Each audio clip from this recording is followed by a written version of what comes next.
এই সময় এসে প্রেমের প্রস্তাব পান কিনা?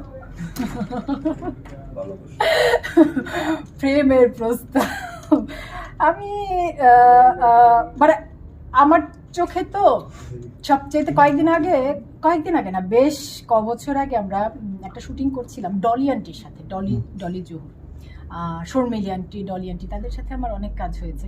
কোনো একদিন কথা প্রসঙ্গে বলছিলেন যে মানে আপনি বললেন বয়স, আমি যখন আমার শেষ কাজটা করেছি ধারাবাহিকটা ফ্যামিলি ক্রাইসিস, ওটাতে আমার সহশিল্পী ছিলেন শর্মিলি আন্টিকে দেখে আমি এত মুগ্ধ হতাম, শুধু দেখতে নয়, ওনার কথাবার্তায়, ওনার ব্যবহারে, ওনার সারাদিনের আচরণে আমি এত মুগ্ধ হতাম, আমার মনে হতো সারাদিন আমি ওনাকে প্রেমের প্রস্তাব দিই।